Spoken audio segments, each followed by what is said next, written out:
Oi, gente, tudo bem? Sejam bem-vindos a mais um episódio do nosso podcast Palavra Premium.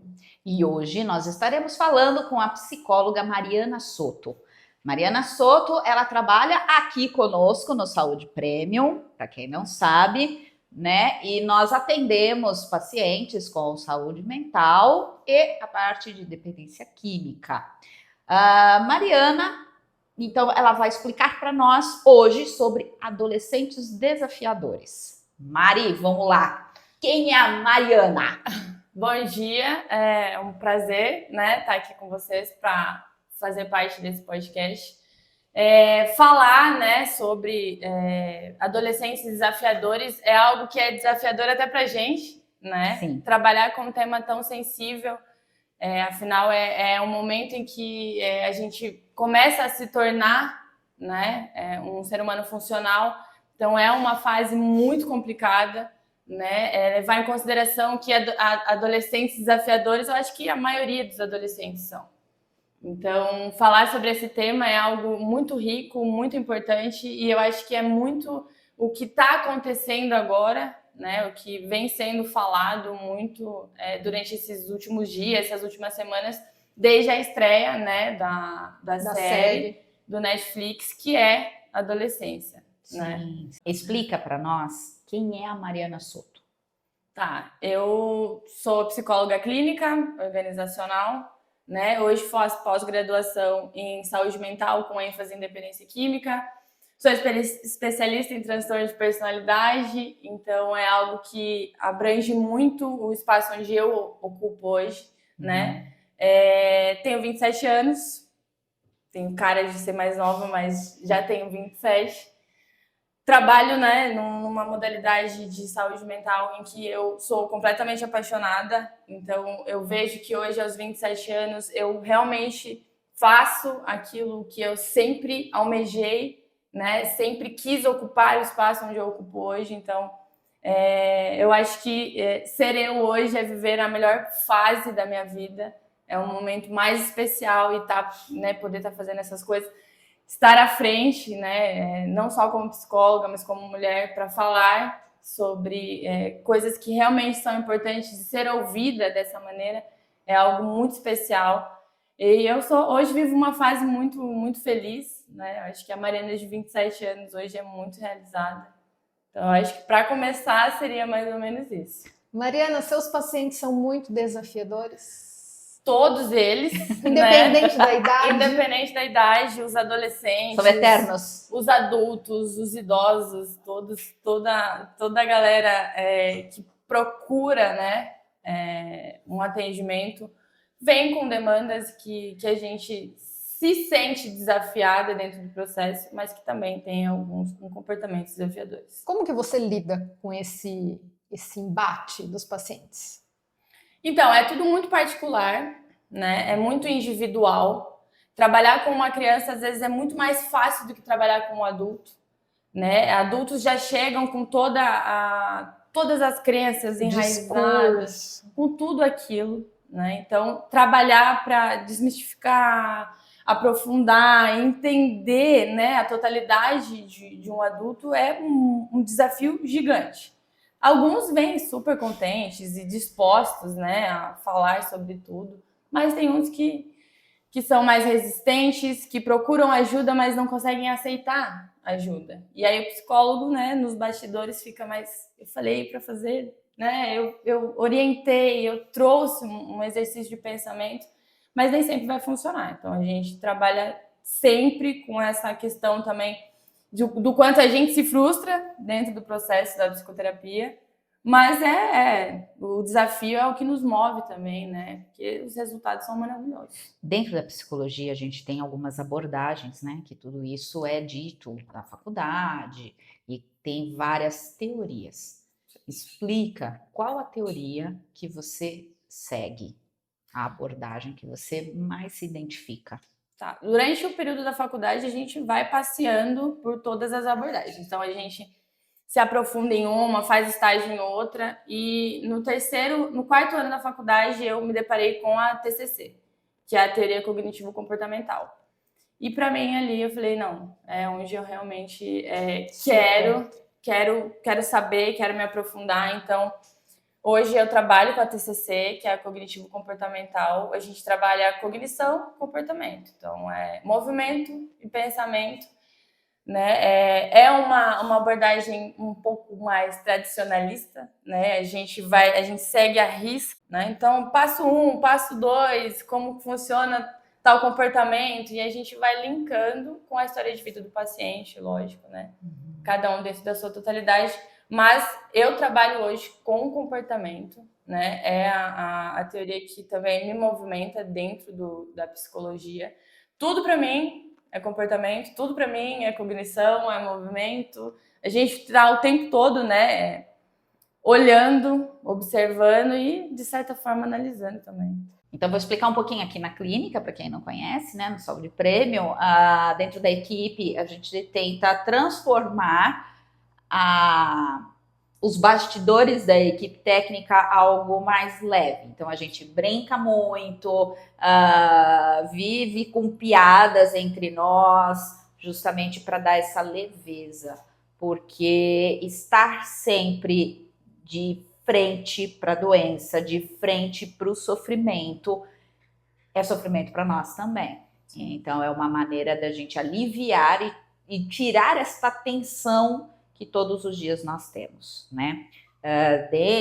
Vou deixar um pouco mais hoje para a Arine, né, perguntar, por conta dos adolescentes, mas dentro da adolescência tem o fato de que quando é criança, os pais viram o ser no qual a criança vai copiando, vamos dizer assim.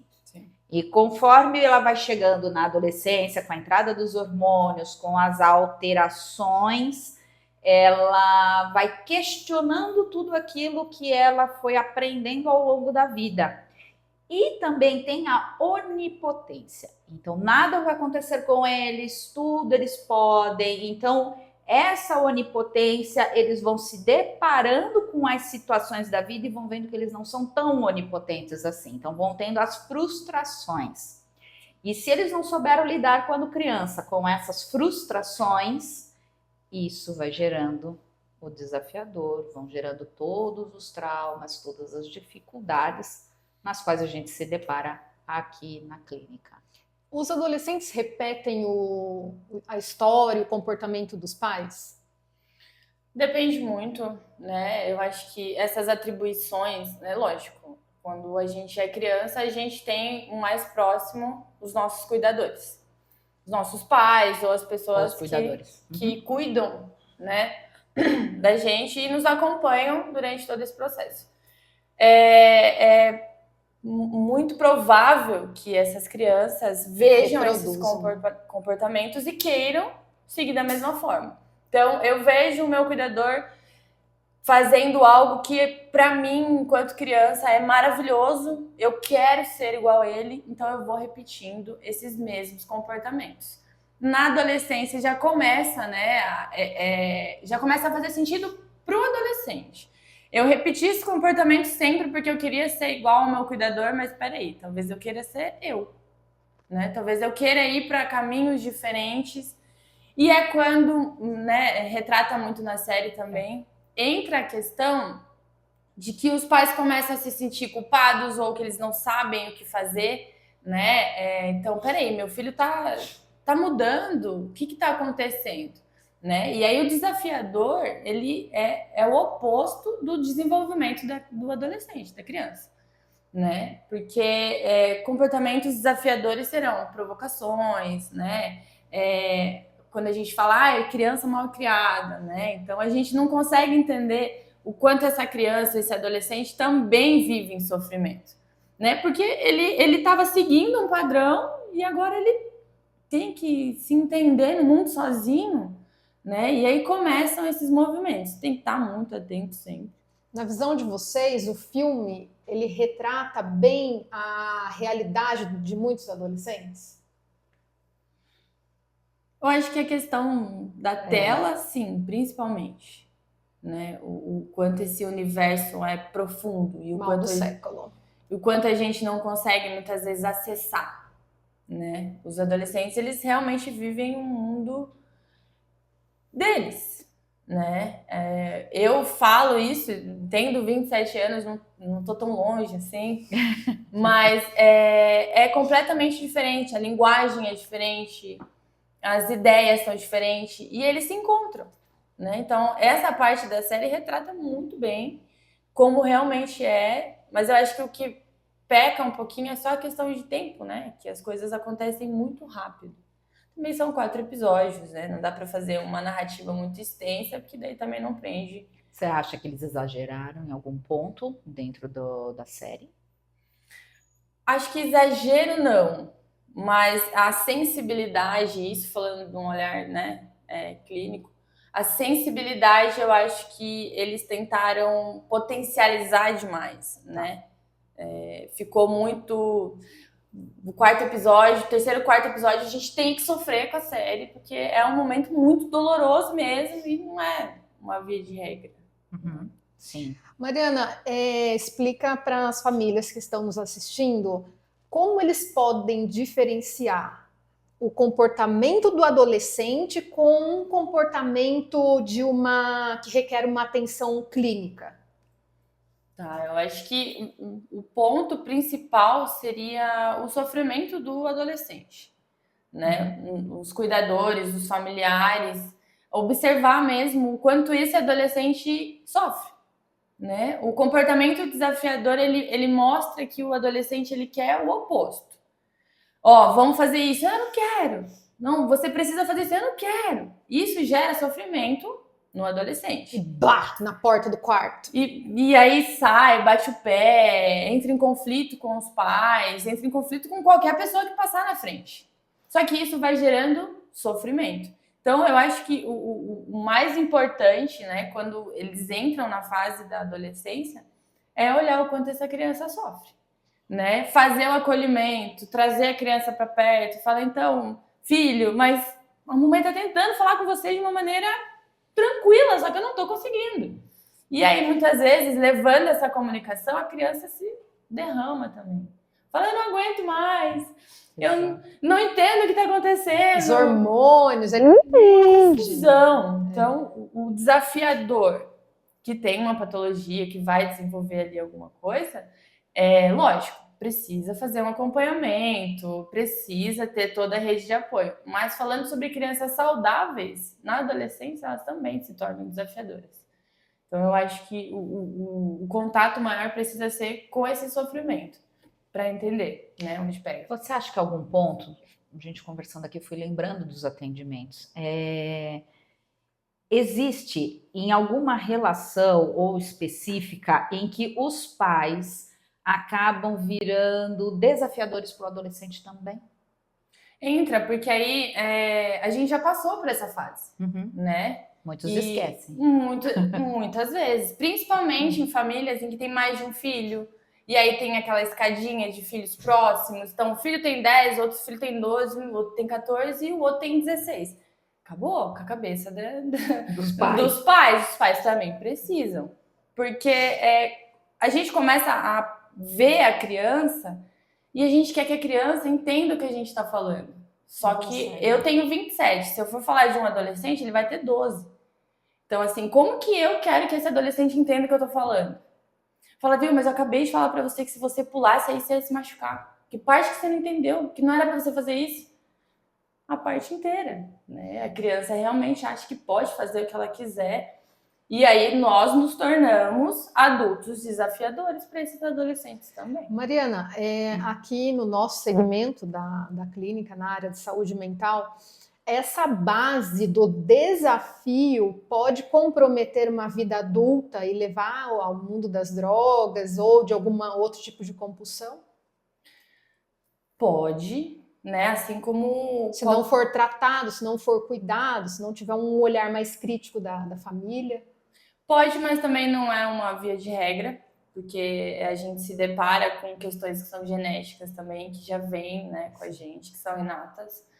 Mas sim, né? Porque se eu desafio o meu familiar, o meu cuidador, ele não me compreende, eu vivo em sofrimento, eu sei o que vai ferir, né, essa família. Então, eu me coloco, eu sou capaz de realmente experimentar coisas que são ruins, porque eu quero que os meus próximos sintam esse mesmo sofrimento que eu sinto.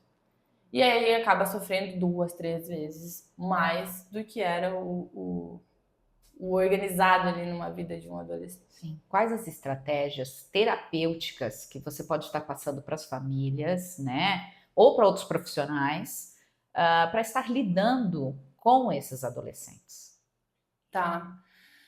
Acredito que, assim, para os cuidadores, né, para os pais, para quem quer ser pai também, mãe, que nos assiste, que acompanha, né, precisa entender minimamente sobre como é esse processo, né, porque tudo é muito cultural também, né. Os mais antigos, criança, pô, tá chorando, vai embora, né, vai chorando mesmo, não tem problema nenhum. E aí, hoje em dia, a gente não precisa mais ser dessa forma. Então, tá chorando? Tá, mas tá chorando por quê? Da onde vem? Lógico que não é todo mundo que tem esse olhar, essa paciência, essa serenidade em realmente falar, viu, mas o que tá acontecendo? É uma forma diferente de educar, né, que está vindo. Então, é como se a gente estivesse num transbordo, né, num meio Sim. entre a educação antiga, era o castigo, bater e etc., para uma educação nova, na qual existe um respeito. Exatamente. Quer dizer que vai funcionar na totalidade? Não sabemos. Não dá para saber. Você acha que a escola e o convívio social dos adolescentes de hoje, porque eles criam as comunidades deles e aí acham que esse é o caminho. Sim. Você acha que tem a escola e essas comunidades novas têm uma influência na vida deles? Quase que 100%. Né? quase que totalitária. Porque é quando eles migram para os grupos, quando eles começam a olhar e falar, peraí, aquele coleguinha, ele tem coisas que eu acho legal, eu acho que eu quero ficar junto com ele. E aí vai criando, vai movimentando e vai tornando quem ele é, né? Ele vai se apegando, então, grupos de pessoas que gostam de animes, então vai a galera toda pro anime, e aí a família participa, é muito positivo, é saudável, mas também tem a parte ruim, né? E que eles começam a se limitar. Eu gosto de anime, então eu não posso gostar de alguma outra coisa. Videogame. Exatamente. É a minha comunidade que eu me identifiquei e eu vou ficar ali. Então tem que estar atentos também, né, com essa movimentação, mas as telas, os grupos e a parte social, a escola também é crucial para o desenvolvimento do adolescente. Tem muita interferência, né? Muitas vezes eu tenho um pré-adolescente em casa e muitas vezes eles estão lá assistindo o vídeo ou jogando algum tipo de jogo e é inserido algum tipo de propaganda, no caso sexual, dois homens se beijando ou alguma cena mais explícita. Então, eles estão tentando movimentar isso na cabeça dos adolescentes, né? É porque vai jogando. Principalmente a sementinha, né? O adolescente está lá, cheio de informação. Os hormônios. Recebendo. Joga uma coisa aí no meio, pronto. É o primeiro contato. Vai para o subconsciente e fica guardadinho? Em algum momento vai aparecer. Que vai armazenando. Sim, hoje em dia nós estávamos até pesquisando, né? E toda hora aparece para nós essa nova comunidade dos incels, né? Em que eles misturam o sentimento de frustração, ressentimento, a misoginia, e isso, como que você vê? Né? Você já teve contato sobre os incels? Os incels sim, mas só pesquisa literária, Tá. né? Nunca atendeu nenhum Nunca. dessa Aqui comunidade. no Brasil eu nunca vi. Não. Até então, quanto eu atendo, nunca vi também. Aqui a gente fala só como questões de crime de ódio, mas os incels mesmo é uma comunidade gigantesca que vem aumentando cada vez mais. O que será que conecta? O que conecta muitas vezes é a fragilidade, né? Eu me sinto tão fraco, mas nenhuma experiência no mundo é vivida sozinha. Então, em algum lugar, alguém se sente tão fraco quanto eu, e nós dois juntos, Me identifiquei, né? O efeito manada, será? nós dois juntos vamos encontrar uma maneira de excluir tudo aquilo que nos faz ser fracos e seremos fortes dentro do que nós somos, do que nós temos, sem a perspectiva de melhora, né? Porque os incels são pessoas que não evoluíram em questões de entender sobre mulheres, sobre relacionamentos, sobre comportamentos. Eles foram até ali, não deu, não gostei do que eu experimentei, e ao invés de eu tentar me movimentar para ter alguma coisa, eu não quero, porque eu não quero ter outra coisa, eu quero ter isso. E outras pessoas vêm junto comigo.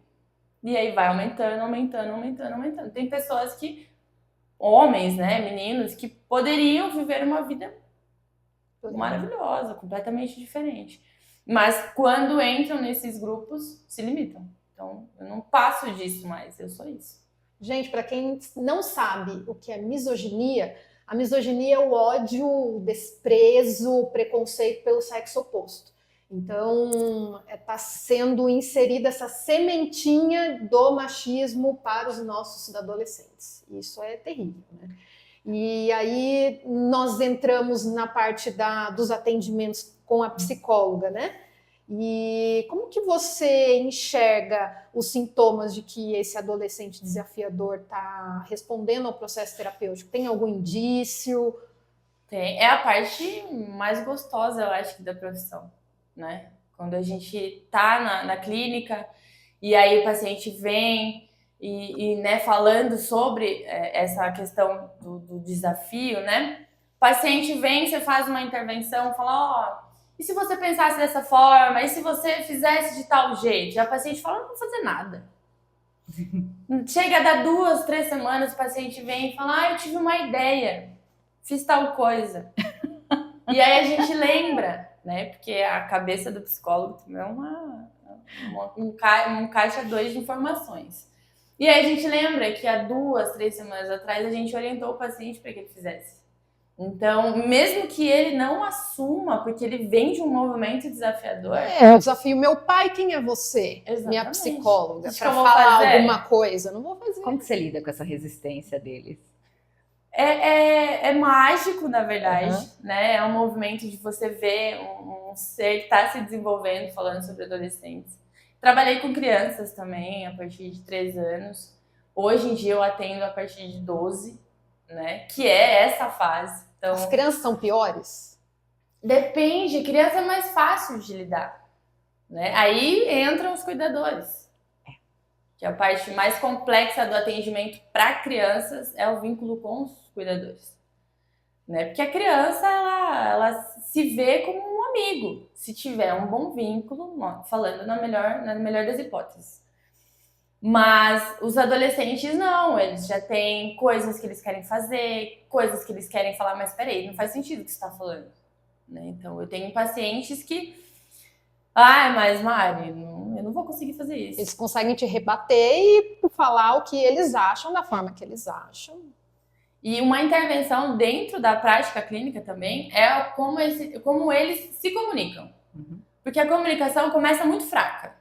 Mesmo que ele venha debatendo comigo, né, de forma desafiadora, eu vejo que a comunicação evolui.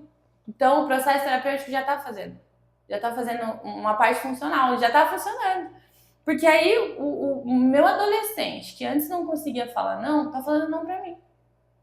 Então, instala o comportamento e a gente leva esse comportamento para outras áreas também. Então, existe uma diferença entre meninos e meninas em atendimento? muito particular. Acho que as únicas questões na fase da adolescência é realmente o movimento orgânico, biológico As meninas amadurecem mais cedo, né? Sim. E aí, acredito que se torne mais difícil, né? O que os pais, eles fazem para reforçar esse comportamento, entre aspas, ruim dos filhos com relação à adolescência? Ah, eu vou deixar meu filho no celular porque eu preciso trabalhar. Ah, eu vou deixar meu filho com o vizinho porque eu preciso viajar. Então, tem alguma ação que o pai faz que reforce esse comportamento opositor? Na verdade, é muito particular também, porque vai do quanto esses cuidadores conseguem oferecer. Lógico que ter uma criança, ter um filho, hoje em dia é muito difícil, precisa ter muita coragem. É um desafio, né, a gente querer colocar alguém no mundo e acompanhar todo esse desenvolvimento. Mas sim, reforça, acaba reforçando, né? Ai, pai, eu posso? Não. Pai, eu posso? Não. Pai, eu posso? Não. Pai, eu posso? Pode. Vence pelo cansaço. Acabou, começa tudo de novo. A criança entende. Aí a criança entende que na quarta vez ela vai conseguir. Aí imagina quantas vezes você vai ter que falar não para desinstalar esse comportamento. É difícil, né? E a parte de comunicação deles, entre eles, né? Para que os pais não saibam o que eles estão falando, você viu que tem os emojis, né? Os famosos emojis. Tem. Então, nesse filme, eles falam sobre alguns emojis. Por exemplo, tem uma pílula vermelha e amarela que eles encaminham lá para a comunidade deles e fala sobre opressão e que as mulheres são totalmente inimigas deles. Sim. Então é completamente difícil. Tem alguns outros emojis, né, Marina? O feijão, tem os a bola corações, de futebol americano, tem a parte de o asterisco menor de idade. Então é complicado mesmo. A gente precisa, os pais precisam estar muito, muito atentos com essas conversas em paralelo, justamente porque é o que eles estão escondendo. Sim, e é sobre algoritmos também, né? Hoje a gente vive no mundo da tecnologia. Exatamente. A gente se conecta por algoritmo. Então é aquela coisa, eu falo perto do meu telefone vai me mandar essas informações depois. A questão dos emojis, né? Isso é algo que na cultura que a gente tem o Twitter, tem essas coisas, é antigo. Uhum. A gente coloca lá uma hashtag com alguma palavra e você quer saber sobre esse assunto, é só você procurar. Então, tem emojis em que a gente usa que você vai direto colher as informações que você quer. Mas na nossa visão mais velha é para expressar sentimento, não é para dizer alguma coisa para o outro. Os adolescentes agora eles entenderam que isso quer dizer alguma coisa. Ah, P911, o pai está por perto, então não posso falar agora. E aí tem o 420, me traz o 420, maconha. O Crown, que é o cannabis. Então, eles se comunicam de uma forma que a gente, por ter uma idade mais avançada, a gente não entende, porque na nossa época o emoji era para o sorrisinho, o chorinho, era para expressar sentimentos só, né? E agora eles também abreviam, né? Então, uma frase que eles colocam só as primeiras letras. Eu não eles nada. Entendem. Eu preciso pedir ajuda. Eu falo, não tá fazendo sentido. Porque aí tem muitas falas, né? Eles se comunicam dessa forma. Se comunicam mesmo. Em clínica, em consultório, o adolescente continua falando dessa forma. E aí você tem que parar e falar, tá, mas significa o quê? Isso que você tá falando, né? E aí eles morrem de rir, porque a gente não sabe, né? Nossa, não tá entendendo nem o que eu tô falando. E não tem como entender, na verdade. Porque eles diminuem, minimizam para que só eles participem.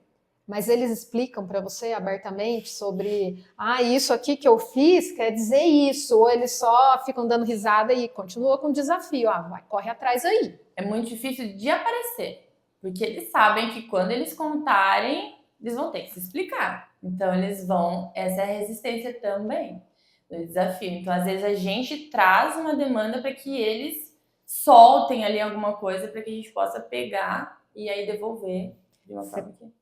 Lembra de algum caso, óbvio, né, dentro da nossa ética, não colocando quem é a pessoa, óbvio, mas que você lembre que o atendimento foi desafiador. Tenho. Tive contato, né, não com Fundação Casa, mas estive em lares, em abrigos, e já tive contato também com adolescentes em dependência química, né, adolescentes retirados de situação de rua, num movimento de muito sofrimento mesmo. E eu acho que esse foi um dos casos mais difíceis, né, trabalhando com adolescentes, que foi uma menina, acho que ela tinha 14 anos na época, 13 anos, em que ela tinha um vínculo muito legal comigo. Eu conversava bastante com ela, a gente brincava, só que eu percebia sempre um comportamento agressivo, né? E ela vinha com agressividade pra cima de mim, e eu parava, e ela vinha com agressividade, e eu parava, isso num contexto aberto, né?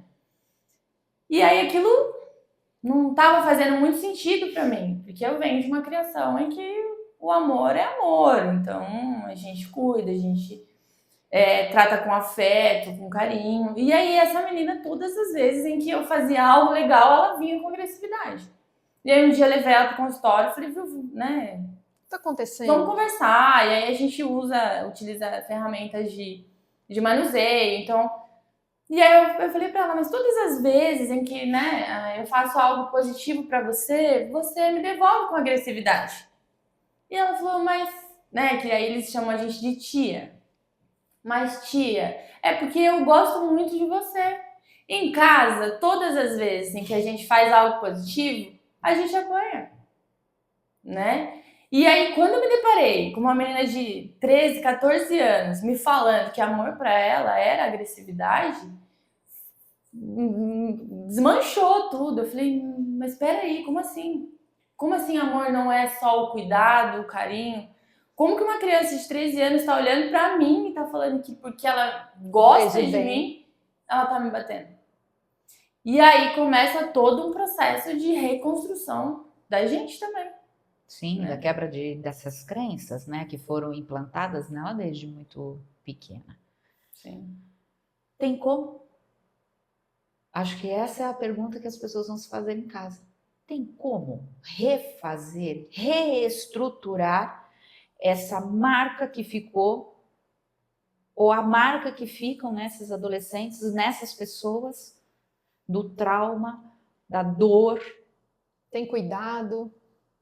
Então, e aí entra a parte mais difícil também, né? Além desse contato, dessa quebra de crença, desse olhar que eu tive que abrir assim, né? Falei, espera aí, mas minha mãe, né, meu pai, todo mundo, minha família inteira sempre me amou de um jeito muito legal. E agora ela vem e traz isso pra mim.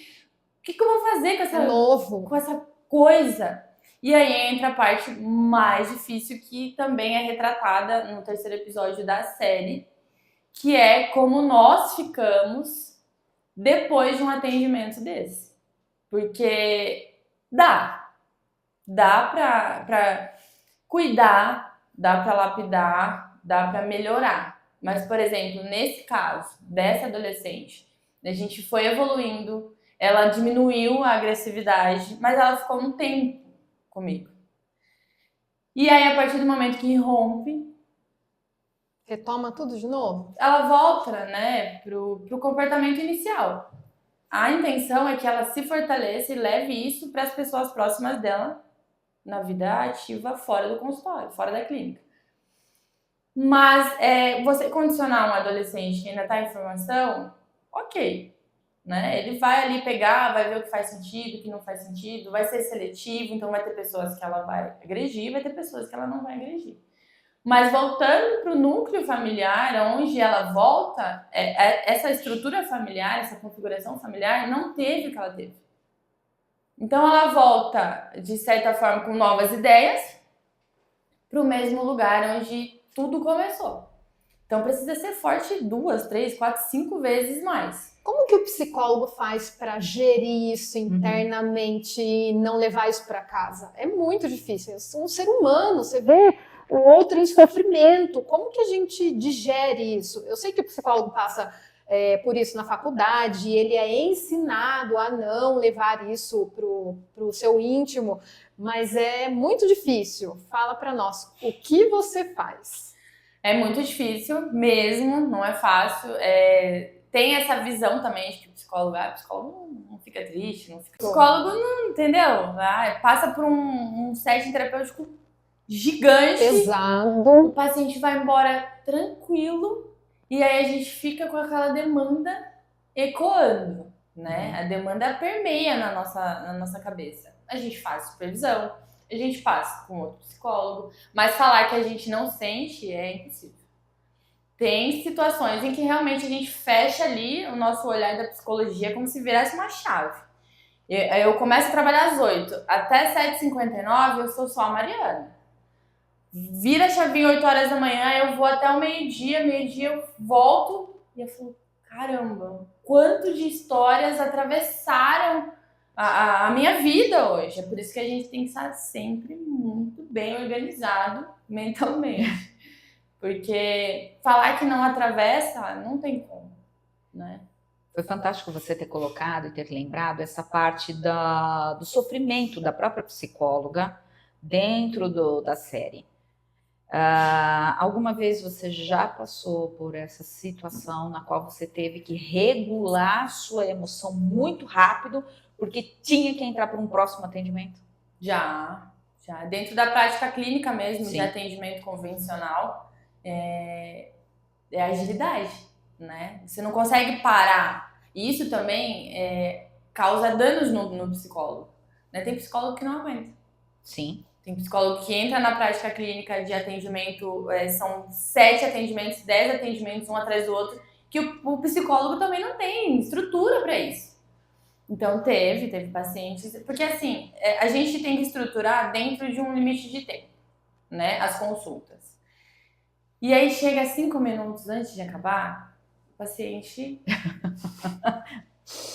fala, mas eu lembrei de uma coisa. Aí você pode ter certeza que é o momento que mais faz sentido.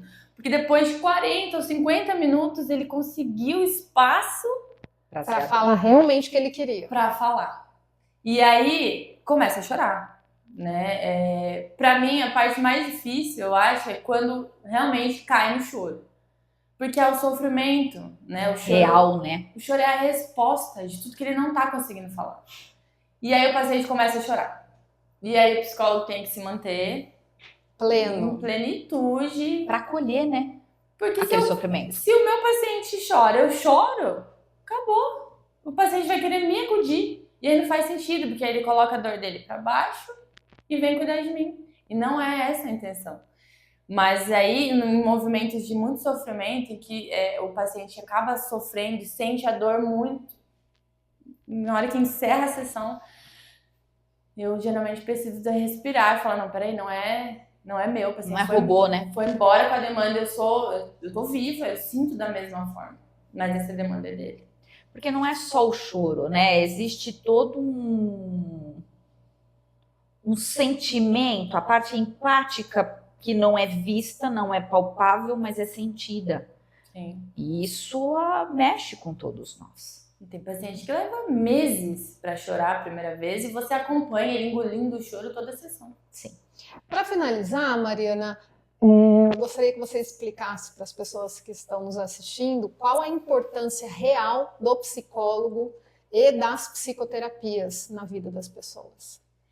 Eu sou suspeita a falar, né? Eu acho que a psicologia, ela é realmente genial, né? Eu sou completamente apaixonada.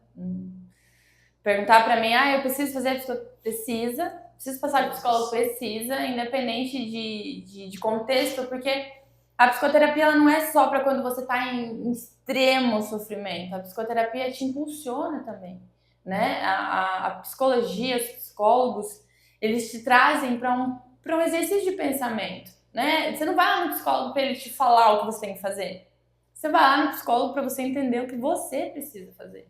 E isso todo mundo precisa. Quem está sofrendo, quem não está sofrendo. Então, impulso mesmo. Eu vejo a psicologia hoje como um movimento de impulsividade positiva, porque o paciente chega, a gente faz com que ele fale, verbalize, se comunique e começa a fazer sentido para ele mesmo. Então, é o fazer sentido da vida de quem procura os psicólogos, né? Eu acho a psicologia maravilhosa. Eu acho que todo mundo deveria fazer psicoterapia ou pelo menos experimentar e sentir o que é. É isso, gente. Mariana, muito obrigada pela sua Obrigada. presença no nosso podcast de hoje. Acessem nossas redes sociais, né, Marina? Com certeza, @palavra.premium. Lembrando que nós temos tanto no Instagram quanto TikTok e YouTube. Não percam, porque nós estaremos adentrando com vários temas super interessantes em relação à saúde mental e à vida em si. Até mais. Obrigada, Mari. Até.